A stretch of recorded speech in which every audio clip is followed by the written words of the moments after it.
ये है मुंबई की रहने वाली बिजनेस वुमन मनीषा सेठ, जो इंटीरियर डिजाइनिंग कंपनी की डायरेक्टर है। मनीषा काफी क्रिएटिव है। उनके हस्बैंड ने उनके टैलेंट को देखते हुए अपने साथ काम करने की सलाह दी। साथ ही मनीषा की कम्युनिकेशन स्किल्स काफी अच्छी है, इसलिए उन्हें marketing, administration, public relation, finance और स्टाइलिंग का काम सौंपा गया। मनीषा का ये सफर आसान नहीं रहा। साल 1982 में उनकी शादी हुई। उनके हस्बैंड को ऑटो इम्यून बीमारी थी, जिसके चलते प्रेगनेंसी में उन्हें पति के साथ डॉक्टरों के चक्कर लगाने पड़े, जिसे लेकर मनीषा कहती है कि ऐसे ही नॉर्मल दवाई से अच्छा हो रहा था, मगर जैसे शादी हुई तो उनकी तकलीफें बढ़ती गई।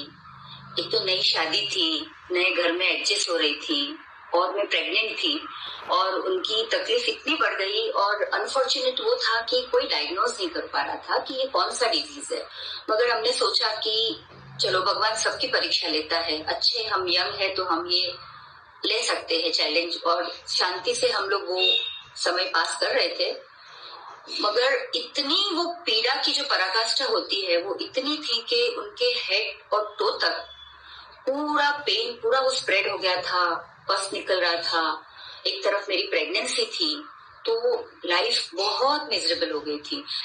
इतनी मतलब मुझे मेरा भावी इतना अहंकार में लग रहा था कि मुझे पता ही नहीं था कि मेरा बच्चा जब ये जीवन में आएगा तो मेरे हस्बैंड होंगे कि नहीं।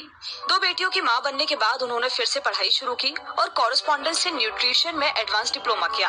बिजनेस फैमिली में पली बड़ी होने के चलते उन्हें बिजनेस की तरफ शुरू से इंटरेस्ट रहा और इसी के बदौलत आज वो एक सफल बिजनेस वुमन है। जिंदगी के बारे में मनीषा का क्या कहना है, उन्हीं की जुबानी सुन लीजिए। लाइफ इतनी अमेजिंग है, इतनी अद्भुत है, इतनी ब्यूटीफुल है कि उसे हर पल पूरे दिल से जीना चाहिए। जियो और जीने दो।